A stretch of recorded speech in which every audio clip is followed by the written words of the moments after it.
하나님 말씀은 구약 성경 창세기 43장 14절에서 15절입니다. 구약 성경 68쪽에 그리고 주보 3면에 나와 있습니다.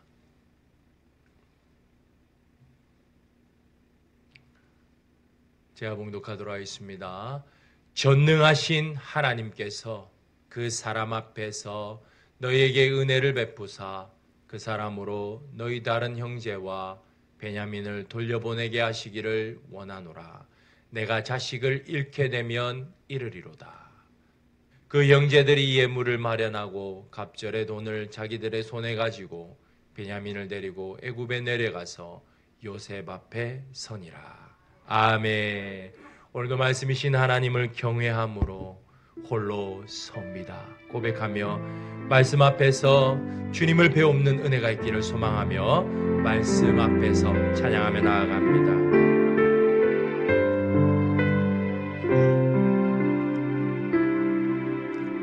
말씀 앞에서 경외함으로 주께 홀로 섭니다. 생명의 말씀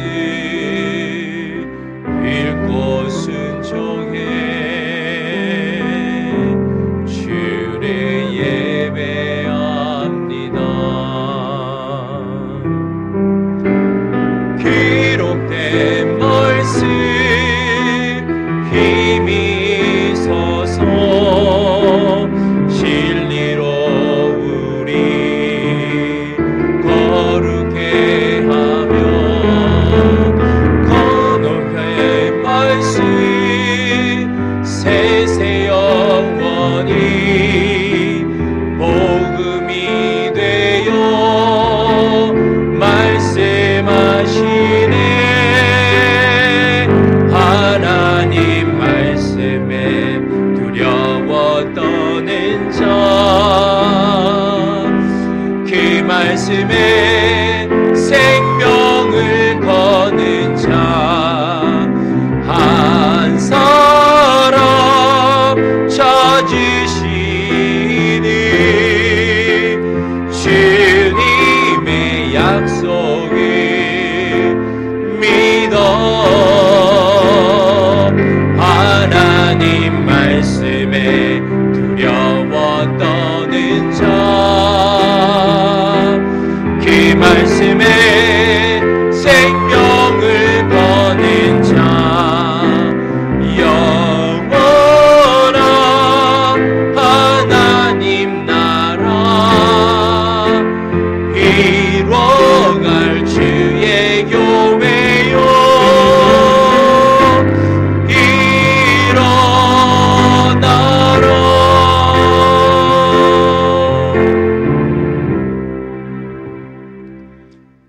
아멘.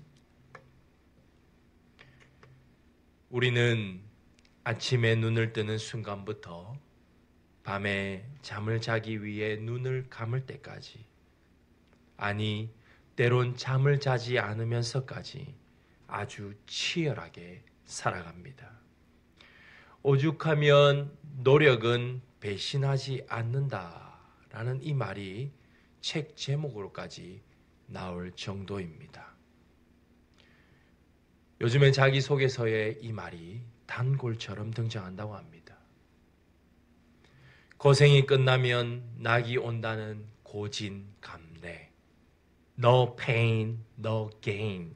고통 없이는 얻는 것도 없다는 이 격언. 이렇게 다가올 것들을 바라보면서 우리는 저마다 열심히 삽니다. 그렇다면 하나님도 열심으로 일하고 계실까요? 예, 맞습니다. 요한복음 5장 17절이 말합니다. 예수님께서 그들에게 이르시되 내 아버지께서 이제까지 일하시니 나도 일한다 하시매. 그렇다면 하나님은 과연 무엇을 위해 열심으로 일하실까요? 창세기 43장에서는 이 질문에 답을 제공합니다. 우리는 창세기 43장을 통해서 하나님의 열심이라는 제목으로 하나님의 말씀을 함께 나누고자 합니다. 창세기 43장은 42장의 반복이라 말할 수 있습니다. 하지만 그 가운데에 아주 중요한 사건이 하나 등장함으로써 독자들에게 메시지를 전하고 있습니다. 창세기 42장의 마지막 부분에서 야곱의 둘째 아들인 시몬만 애굽에 구금한 채로 다른 형제들은 아버지 야곱에게로 돌아왔습니다. 와서 말하기를 베냐민을 데리고 가야만 감옥에 있는 시몬을 데리고 올 수 있다라고 말합니다. 그러자 야곱은 절대로 베냐민을 놓아줄 수 없다고 말합니다. 창세기 42장 38절입니다.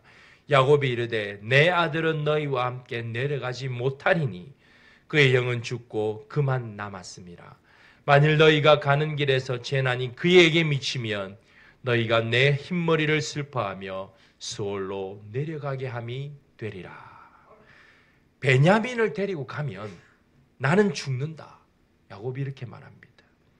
우리말로 더 쉽게 말하면 이렇습니다. 내 눈에 흙이 들어가기까지는 절대로 베냐민을 데리고 가는 것은 안 된다. 이런 상황에서 창세기 43장은 자연스럽게 상황이 더 심각해졌음을 알리는 말로 시작합니다. 창세기 43장 1절입니다.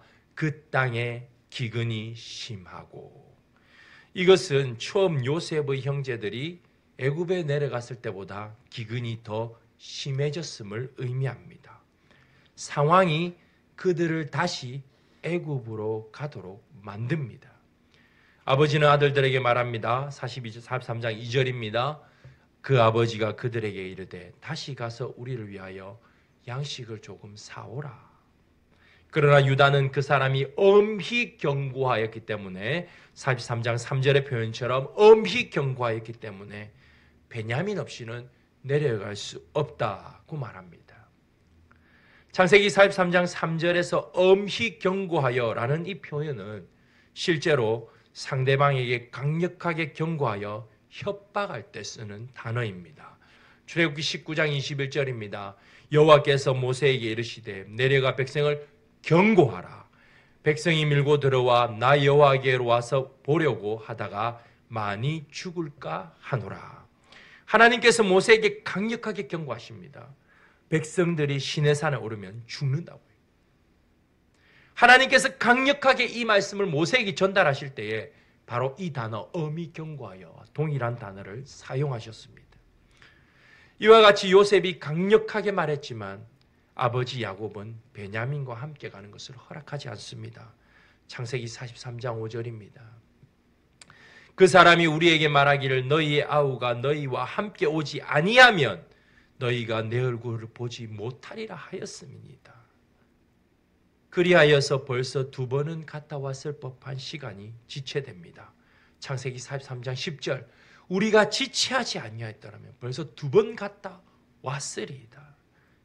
이렇게 시간이 지체된 이유는 야곱 단 한 사람의 고집 때문입니다. 고집스러운 아버지 야곱은 자신을 조여오는 상황 앞에서 베냐민이 있다고 말했던 자식들을 오히려 원망합니다. 창세기 43장 6절 이스라엘이 이르되 너희가 어찌하여 너희에게 또 다른 아우가 있다고 그 사람에게 말하여 나를 괴롭게 하였느냐. 창세기 기자는 여기서도 창세기 42장 28절과 같은 표현인 어찌하여를 사용합니다. 그리하여 야곱이 지금 하는 말이 얼마나 도에 어긋난 말인지를 표현합니다. 왜냐하면 애굽의 자신과 자신의 권속들을 구하기 위해 목숨을 걸고 다녀온 아들들을 지금 자신의 이익 때문에 책망하고 있기 때문입니다. 아들들에게 칭찬을 해야 하는 것이 마땅하지만 오히려 야곱은 그들을 원망하고 있습니다. 그런 책망 가운데 유다는 자신이 담보가 되면서까지 베냐민을 데리고 오겠다고 말합니다. 지속적으로 유다는 열심으로 아버지 야곱을 설득합니다. 계속되는 유다의 설득으로 인해 결국 야곱은 베냐민을 내려놓습니다. 그제서야 야곱은 오랜 연륜으로 자식들에게 조언합니다. 아버지다운 모습이 드러나는 순간입니다. 애굽에는 없는 가나안의 특산물을 준비하여 가라고 조언합니다. 지난번에 넣어왔던 돈도 그대로 가지고 가서 사실을 올바르게 말하라고 말합니다. 혹시 실수였을 수도 있다고 합니다. 그리고는 야곱이 이제서야 하나님을 말합니다. 창세기 43장 14절 우리 함께 읽겠습니다. 전능하신 하나님께서 그 사람 앞에서 너희에게 은혜를 베푸사 그 사람으로 너희 다른 형제와 베냐민을 돌려보내게 하시기를 원하노라. 야곱은 창세기 35장 베델의 하나님 이후로 하나님을 단 한 번도 언급하지 않다가 여기서 창세기 43장 14절 여기서 이제서야 하나님을 언급합니다. 오로지 자신만을 위해 산 야곱을 짐작할 수 있는 부분입니다. 자식들을 애굽으로 다시 보내면서 그들을 전능하신 하나님의 이름으로 안녕을 기원합니다. 따라서 이 구절 14절이 창세기 43장의 핵심입니다. 드디어 야곱이 베냐민을 내려놓고 전능하신 하나님을 붙잡았습니다. 그리하여 베냐민은 요셉이 있는 애굽으로 내려갑니다. 요셉은 형제들이 베냐민과 함께 있는 것을 보고 자신의 집으로 인도합니다. 그로 인해 형제들은 도둑이 제발 저리듯 그들은 자루에 들어있던 돈에 관해 말하기 시작합니다. 그러자 요셉의 청지기는 이렇게 말합니다. 창세기 43장 23절 그가 이르되 너희는 안심하라 두려워하지 말라 너희의 하나님 너희의 아버지의 하나님이 재물을 너희 자루에 넣어 너희에게 주신 것이니라. 너희 돈은 내가 이미 받았느니라 하고 시몬을 그들에게 이끌어내고 보십시오. 요셉의 집은 야곱의 집과 완전히 반대되는 모습입니다. 비록 청직이지만 하나님을 섬기고 있다는 것을 이 표현을 통해서 알 수 있지요. 요셉이 그 가정을 어떻게 세웠는지를 보여주는 부분이 바로 이 부분입니다. 시몬을 데리고 오므로 비로소 11명이 다 모입니다. 다 모여서 제일 먼저 하는 일은 그럼 무엇이겠습니까? 절하는 내용입니다. 창세기 43장 26절입니다. 요셉이 집으로 오매 그들이 집으로 들어가서 예물을 그에게 드리고 땅에 엎드려 절하니 보이십니까?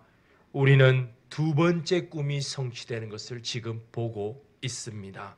창세기 37장 9절입니다. 요셉이 다시 꿈을 꾸고 그의 형들에게 말하여 이르되 내가 꿈을 꾼즉 해와 달과 11별이 내게 절하더이다 하니라. 지금 요셉 앞에 11별로 표현된 형제들이 절하고 있습니다. 그럼 이제 남은 것은 무엇이겠습니까? 해와 달입니다. 그렇다면 앞으로 뒤에 이어서 나올 이야기들은 무엇에 관한 것이겠습니까? 해와 달이 어떻게 어떤 과정을 통해서 요셉 앞에서 절하게 될 것인가? 이것을 기록하고 있지요. 이렇게 11형제가 요셉 앞에 절한 후에 요셉은 자신의 동생인 베냐민을 보고 울컥하여 울자리를 찾습니다. 이후 아무 일도 없었다는 듯 형제들과 함께 식사를 하되 애굽인의 법을 따라 겸상을 하지는 않습니다. 우리가 살펴보니 창세기 43장의 핵심적인 내용은 하나님께서 유다를 사용하셔서 야곱이 베냐민을 내려놓도록 하는 일입니다. 하나님께서 야곱을 완전히 몰아가시고 야곱은 코너에 몰릴 때까지 베냐민을 붙잡고 있습니다. 하지만 하나님은 유다를 사용하셔서 야곱이 자신의 목숨과 같이 여기는 베냐민을 완전히 내려놓을 때까지 야곱을 설득하십니다. 창세기 43장 14절 후반부입니다. 내가 자식을 잃게 되면 이르리로다.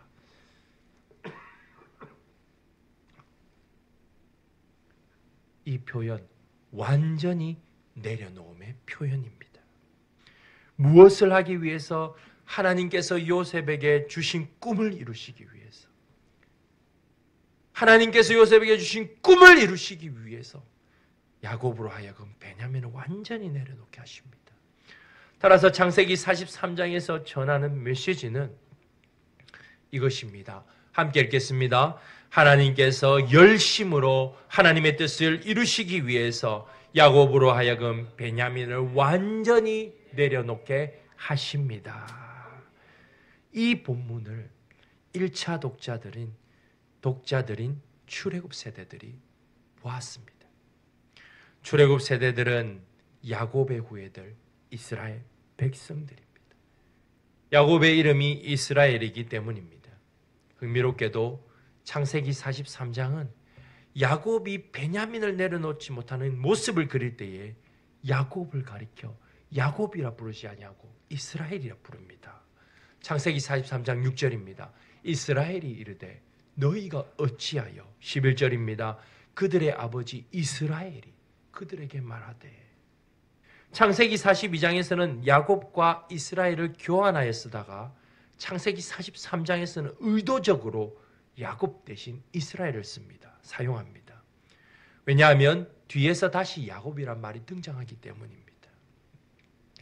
이 이스라엘의 백성들이 출애굽을 하였고 그런 그들이 지금 이 말씀을 읽습니다. 그렇다면 그런 그들이 보는 것은 무엇이겠습니까? 하나님의 뜻을 알지도 못한 채 죽을 힘을 다해 베냐민을 붙잡고 있는 그들의 조상 이스라엘입니다. 그렇다면 그들은 이것을 보면서 무엇을 깨달았겠습니까? 그들이 그 광야 생활 가운데서 틈만 나면 애굽으로 돌아가려 했다는 사실을 깨달을 것입니다. 그들은 하나님의 뜻이 분명히 약속의 땅 가나안이라는 것을 알고 출발했습니다. 그런데 그들은 끝까지 애굽을 놓지 못합니다. 야곱이 베냐민을 놓지 못하듯 그들은 애굽을 놓지 못하였습니다. 그래서 틈만 나면 한 사람을 세워 애굽으로 돌아가자는 말을 합니다. 민수기 14장 4절 이에 서로 말하되 우리가 한 지휘관을 세우고 애굽으로 돌아가자 하매 그들은 400년을 애굽이라는 곳에서 종살이를 하였습니다. 그런 그들이 애굽으로 돌아가자라고 말합니다. 그들은 애굽을 놓지 못합니다. 그들을 가로막는 어려움 앞에서 그 어려움을 나아가게 하시는 하나님의 열심을 보지 못합니다. 그러니 자꾸만 그들은 애굽을 붙잡습니다. 베냐민을 붙잡은 바로 그 야곱처럼 그들은 그렇게 행하였습니다. 이뿐 아닙니다. 그들은 광야 생활 동안 불평과 원망을 달고 살았습니다. 하나님은 그 백성들을 모조리 다 쓸어버릴 정도로 화가 나셨습니다. 하나님은 금송아지를 숭배한 백성들에게 모세를 통해 이렇게 말씀하셨습니다. 출애굽기 32장 10절 그런즉 내가 하는 대로 두라. 내가 그들에게 진노하여 그들을 진멸하고 너를 큰 나라가 되게 하리라. 얼마나 그 백성들이 하나님을 화나게 했는지를 짐작할 수 있습니다. 그때 모세가 무엇이라 말합니까? 출애굽기 32장 13절 주의 종 아브라함과 이삭과 이스라엘을 기억하소서. 내가 너희의 자손을 하늘의 별처럼 많게 하고 내가 허락한 이 온 땅을 너희의 자손에게 주어 영원한 기업이 되게 하리라 하셨나이다. 모세는 하나님께서 이들의 조상들에게 약속하신 것을 기억하십시오 라고 말합니다. 그러자 하나님께서는 쏙이 내려앉지만 그들을 결국 가나안 땅에 들어가게 하십니다. 물론 불평, 원망하는 자들은 들어가지 못하고 출애굽 2세대들만 들어가게 하십니다. 그들은 불평, 불만, 원망 가운데서도 하나님께서 그들의 불평과 원망과 불만 가운데서도 하나님께서는 약속하신 대로 그 뜻을 이루어 가십니다. 하나님의 열심이 드러나지요. 이 열심이 창세기 43장에서 유다를 통해 고스란히 드러나십니다. 하나님 어디에 열심이십니까? 하나님께서 요셉에게 주신 그 꿈, 하나님의 꿈, 하나님의 뜻을 이루시기 위하여 하나님의 열심이 드러나고 있습니다. 결국 하나님은 요셉의 꿈을 이루시기 위해 야곱이 베냐민을 내려놓게 하십니다. 왜냐하면 여호와 하나님은 이를 성취하시는 하나님이시기 때문입니다. 예레미야 33장 2절입니다. 이를 행하시는 여호와, 그것을 만들며 성취하시는 여호와, 그의 이름을 여호와라 하는 이가 이와 같이 이르시도다.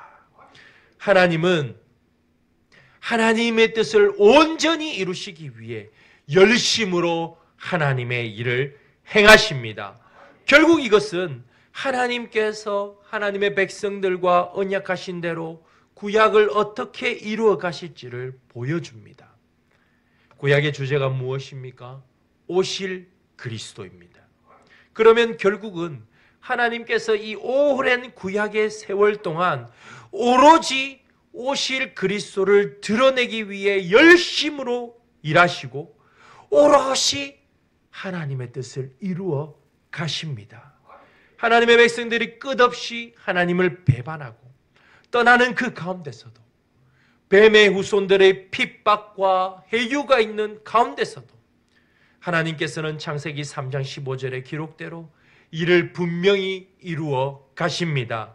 창세기 3장 15절입니다. 내가 너로 여자와 원수가 되게 하고 내 후손도 여자의 후손과 원수가 되게 하리니 여자의 후손은 네 머리를 상하게 할 것이요 너는 그의 발꿈치를 상하게 할 것이니라 하시고, 창세기 3장 15절에서 말씀하신 이 여인의 후손이신 그리스도 주님을 오게 하십니다. 그리스도 주님을 구약에 예언하신 대로 이 땅에 보내시는 하나님의 열심으로 하나님의 뜻인 그리스도 주님께서 이 땅의 메시아 구원자로서 탄생하셨습니다. 마태복음 1장 21절 아들을 낳으리니 이름을 예수라 하라. 이는 그가 자기 백성을 그들의 죄에서 구원할 자이심이라 하니라. 백성을 이 죄에서 건지시는 분은 하나님께서 보내신 오직 예수 그리스도 주님뿐이십니다. 요한복음 3장 16절 하나님이 세상을 이처럼 사랑하사 독생자를 주셨으니 이는 그를 믿는 자마다 멸망하지 않고 영생을 얻게 하려 하심이라. 그러므로 구약의 예언, 이 구약의 예언을 이루시고 완성하시는 분은 하나님 자신입니다. 예언하셨고 정확하게 이루셨습니다. 그리하여 우리에게 구원자를 보내어 우리를 죄로부터 건져주시고 성령을 부어 주셨습니다. 마태복음 3장 11절 내 뒤에 오시는 이는 나보다 능력이 많으시니 나는 그의 신을 들기도 감당하지 못하겠노라. 그는 성령과 불로 너희에게 세례를 베푸실 것이요. 여기서 성령과 불로 세례를 베푸신다는 의미는 죄를 사하시고 불같은 성령을 부어주신다는 말입니다. 이것은 사도행전 2장에서 성령께서 불의 혀처럼 갈라지는 것을 통해서 드러납니다. 오순절 성령 강림 이후 베드로의 설교를 통해서 보다 더 분명하게 이것이 죄 사함을 의미하는 것임을 알 수 있습니다. 사도행전 2장 38절 베드로가 이르되 너희가 회개하여 각각 예수 그리스도의 이름으로 세례를 받고 죄 사함을 받으라. 그리하면 성령의 선물을 받으리니. 성령의 선물을 받으리니 이것은 성령을 선물로 주신다는 말입니다. 죄를 사하시고 성령을 선물로 부어 주십니다. 주님은 죄를 사하시는 메시아 구원자이십니다. 이 주님께서 여인의 후손으로 나셔서 십자가에서 사탄의 권세를 박살내셨습니다. 이 일이 확실하게 이루어질 것을 구약에서부터 끊임없는 여인의 후손들과 뱀의 후손들 간의 갈등을 통해서 드러냅니다. 이것들 중 우리가 잘 아는 사건이 무엇인지 아십니까? 여인의 후손 중 하나인 다윗과 뱀의 후손 중 하나인 골리앗이 싸우는 내용입니다. 또 성경 66권 중 한 권 전체를 여인의 후손과 뱀의 후손의 대결을 그리는 성경이 있습니다. 혹시 어떤 성경인지 아십니까? 총 10장으로 구성된 구약 성경입니다. 그 제목은 에스더서입니다. 에스더서는 하나님이라는 단어가 단 한 번도 등장하지 않지만 여인의 후손 중 하나인 모르드게와 뱀의 후손 중 하나인 하만의 대결을 통해서 오실 그리스도를 분명하게 드러내는 성경입니다.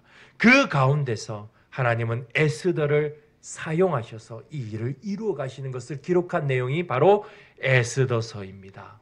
제가 정말 사랑하는 성경입니다. 그러므로 다윗도 모르드게도 이길 수밖에 없는 싸움을 처음부터 하였습니다. 느껴지십니까? 하나님께서 하나님의 말씀을 얼마나 열심으로 치열하게 이루어 가시는지를. 여기서 우리는 중요한 것을 하나 봐야 합니다. 하나님은 그 뜻을 이루시기 위해 사람을 사용하십니다. 오늘 창세기 43장에서는 누구를 사용하셨습니까? 유다를 사용하셨습니다. 그런데 여기서 우리가 더 주의 깊게 봐야 하는 것은 바로 야곱의 행위입니다. 그렇게 하나님께서 열심으로 유다를 통해 하나님의 뜻을 이루실 때 야곱은 어떻게 했습니까? 하나님의 뜻도 모른 채 끝까지 붙잡고 있습니다. 이 야곱은 이스라엘 백성을 보여주었고 그리스도로 말미암아 영적 이스라엘 백성 된 우리를 보여줍니다. 하나님께서 교회에게 하나님의 뜻인 66권의 말씀을 주셨고 지금도 이 말씀대로 세상을 열심으로 다스리십니다. 주님은 역사의 주관자이시기 때문입니다. 이것이 마태복음 2장을 통해서 분명하게 드러났습니다. 하나님은 지금도 하나님의 말씀을 이루시기 위해 하나님의 사람들을 통해 하나님의 일을 열심으로 이루어가고 계십니다. 하나님께서 하나님의 계획을 사람을 통해 이루실 때에 그 하나님의 계획을 이루시기 위해서 우리를 통해 그 계획이 이루어지기 위해서 과연 우리가 내려놓아야 할 것은 무엇입니까? 우리가 목숨같이 여기며 붙잡고 있는 것은 무엇입니까? 야곱이 베냐민을 보내야만 애굽에 가서 식량을 가져올 수 있다는 것을 몰랐습니까? 아닙니다. 알았습니다. 그렇지만 바로 자기 자신 때문에 내려놓지 못했습니다. 우리 모두도 다 알고 있습니다. 무엇을 내려놓아야 하는지를. 무엇을 하나님께서 지금도 우리에게 요구하고 계시는지를 우리는 알고 있습니다. 다만 우리가 그것을 내려놓지 못하는 것이지요. 이 시간 진지하게 말씀 앞에서 우리 자신을 점검합시다. 하나님의 뜻을 이루시기 위해서 우리가 내려놓아야 할 것은 과연 무엇입니까? 내려놓음의 저자인 이용규는 그 책의 서원에서 마치 내려놓음의 정의와 같은 글을 씁니다. 그 정의는 이렇습니다. 그것은 내가 비워지고 하나님으로 채워지는 삶. 하나님께 내려놓고 맡기는 삶. 내가 붙잡는 내 인생이 아니라 하나님께서 붙잡는 우리의 인생이 되어야 합니다. 그는 그 책에서 이렇게 말합니다. 내려놓는 삶은 한마디로 온유함을 이루는 삶입니다. 온유의 그리스 원어는 통제의 힘이라는 함의를 가집니다. 힘이 넘쳐나지만 그 힘이 달리는 말을 잘 다루는 기수의 조정에 따라 통제되어 기수가 고삐를 트는 방향으로 힘을 분출하는 것, 그것이 바로 온유입니다. 성경은 온유한 자는 땅을 기업으로 받는다고 말합니다. 이렇게 내가 비워지고 하나님으로 채워지는 삶은 땅을 차지하는 삶입니다.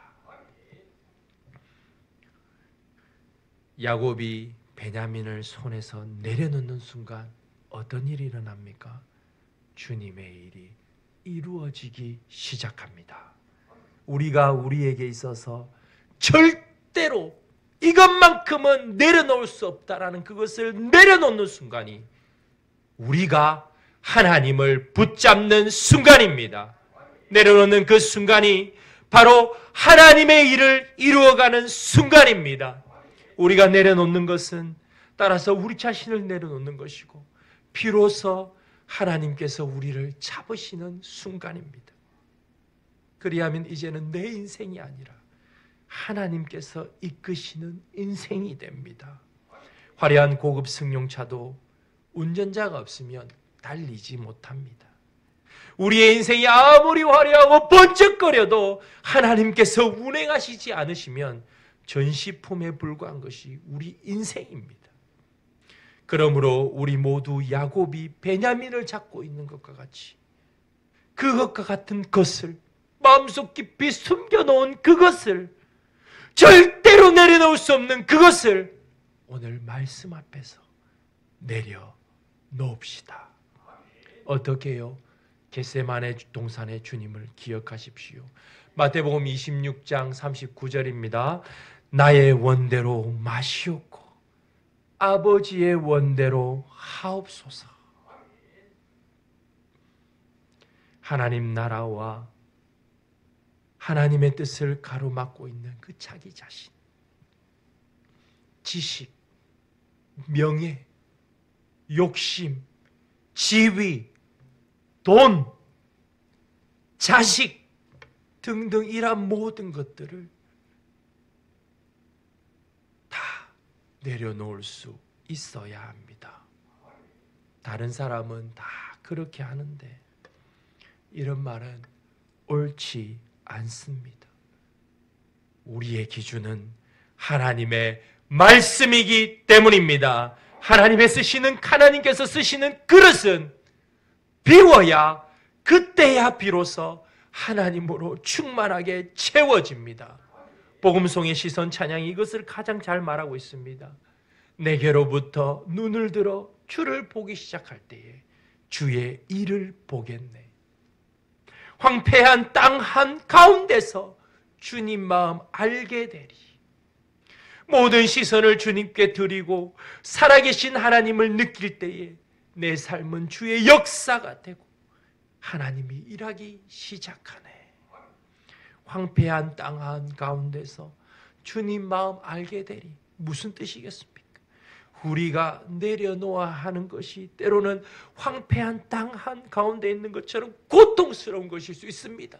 야곱이 베냐민을 내려놓는 것은 목숨과 같은 것이었던 것처럼요. 그러나 내려놓아야 할 것들을 내려놓아야 주님의 마음을 알고 주님을 볼 수 있습니다. 주님을 보기 시작할 때에 주님의 일하심을 봅니다.